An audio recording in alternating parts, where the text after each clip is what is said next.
What's up guys, it's your boy Fuad back here on Viper Sport, back in the building with another video. Today's video is one of the few videos I'm doing to conclude the season and really the first video before our Viper Sport X Creators Awards. Like, listen to me. The Ballon d'Or got cancelled. Absolutely heartbreaking for some players. But I said, you know what? It's time for me to be Superman in this situation. I need to create an award to give to these amazing players. I don't really have a trophy or anything, but you know, a title to give to them that they've earned over the season. I know they're going to appreciate it very much, okay?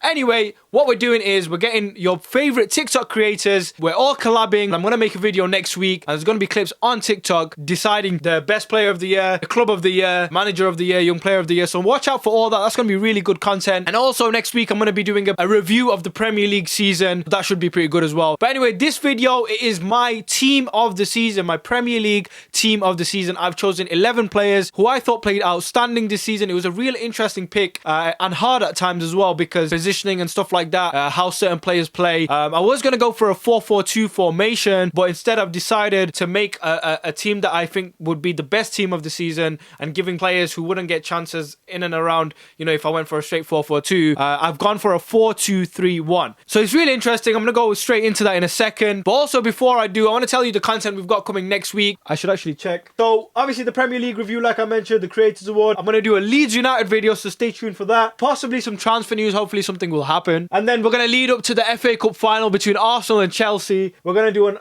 combined Arsenal and Chelsea squad. And we're going to do a match review. And obviously your 90+10 when the game ends. We were going to do a FIFA video, but unfortunately I can't go over to Jacob's yard. And I don't have a PS4 or Xbox on me at the moment. So unfortunately we're going to have to scrap that. But guys, one more thing as well. You know, the season's coming to an end. So one thing's positive is that we're getting closer, God willing, to going back to more interactive and creative content outside the studio, you know? So that's going to be really exciting. I can't wait for you guys to watch that. I know you guys love these videos, these debate videos and stuff like that. But trust me, once we get going with the other videos and once we come back with the more interactive videos, you're going to love it. I can't wait to get back to that. All right, team of the season. Let's go right now. So in goal, we've gone for... No, it's not Kepa Arrizabalaga. Okay.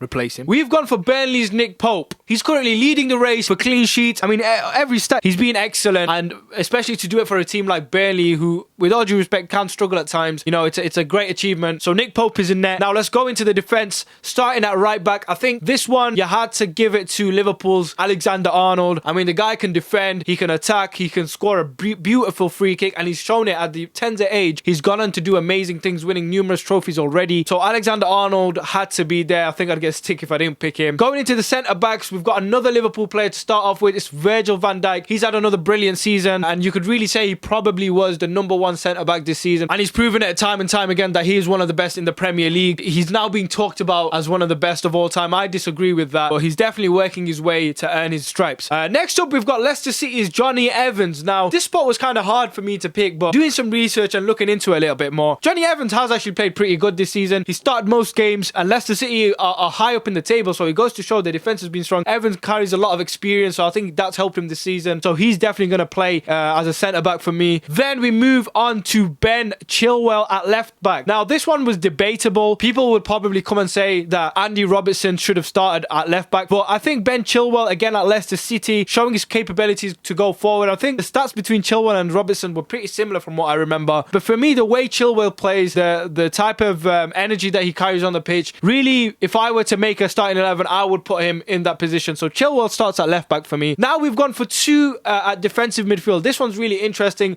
Indeed, he came into the Premier League, another Leicester player, bit unknown. This season, he's shown that he's pretty much replaced Kante at Leicester. The rough, rugged player that he is, making those vital interceptions and going well forward as well. Indeed, he's proven to be a brilliant defensive midfielder. So I think he's earned his stripes to be in this season's team of the season. And then we're going to go into West Ham United's Declan Rice. I went for Declan Rice because, again, another young player showing his potential, and he's catching the eyes of like every big club. Everyone kind of wants him. He's got a brilliant strike on him. We saw the other day that he can finish a ball for sure, and another, you know, strong player in that position. We move on to the attacking midfielders. Now let's start with the middle. I think this one was very easy for me to pick. This guy was actually a lot of people's player of the season in the Premier League. A lot of people were annoyed when Jordan Henderson was picked, but for me, De Bruyne has had another fantastic season. I'm still butthurt that we've let him go. It was so annoying. Like, he showed potential when he was young at Chelsea, but as soon as he went away from Chelsea, Man City saw his potential. When they snapped him up, he's not been, I don't think he's had an off season.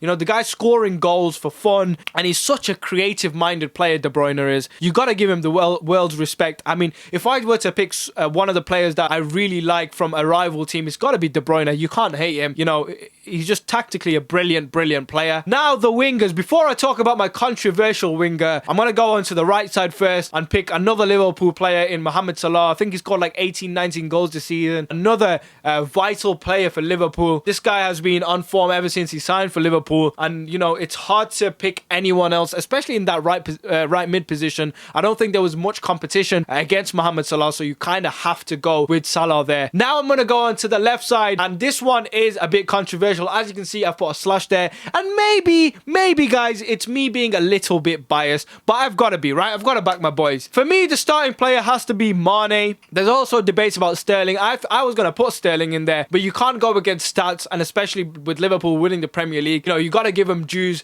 They do have a brilliant team, and Mane is one of the biggest players in that team. He's also scored like 19, 20 goals this season as a winger. For me, stylistically, sometimes I like how Sterling plays with his skill and his ability, but Mane is a solid winger. You can't deny it. So now let's talk about the slash Pulisic. Now, Pulisic, in a lot of people's opinion, wouldn't cut the team. But as a person who watches him week in, week out, he really didn't get the chances in the beginning of the season to prove his ability. I think there was a point where he was injured as well, so really unfortunate for him. But another young player in the Premier League who's proving to be very special. Pulisic, ever since we've come back from the lockdown, he's had more playing time. Lampard's starting to play him more, and every time he's played, we've seen the ability that this kid has. I literally typed in Pulisic first, but I was like, no, you know what? I've got to be fair here, and I've got to take him off. I've got to put Mane on. But I put the slash Pulisic is because if he played every game this season and if he was fit, I really give an argument. I know there's always ifs and buts. I really have a strong argument for him to potentially score a lot of goals and really be impactful for Chelsea. Even the goal he set up the other day against Liverpool,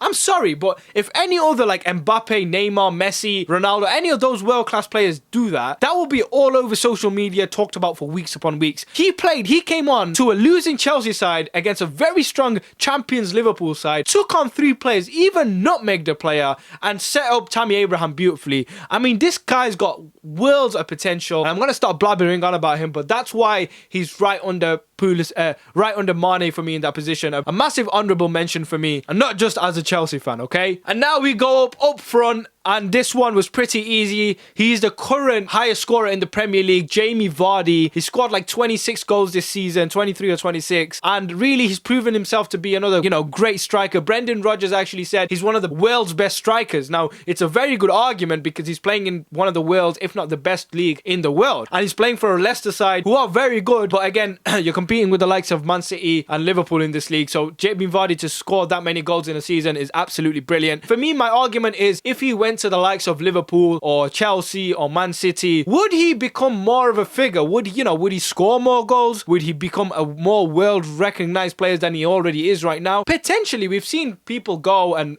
kind of flop at big teams, but he has the opportunity to become, you know, that type of player if he goes to another club and performs, because he's showing it against current lead scorer. Another honourable mention there is Danny Ings. He's had a fantastic season for Southampton, bagging like 22 goals, 23 goals. But for me, all round as a striker, you know, a horrible striker that you don't want to come up against with tons of energy because he has like 17 Red Bulls before a game, is Jamie Vardy, world-class striker. And there you have it, guys. This is my team of the season in the Premier League. Let me know what you guys think. Do you agree with me? Do you disagree with me? How would you change this team? Let me know in the comment section, and make sure to subscribe for more content, and I'll catch you guys shortly.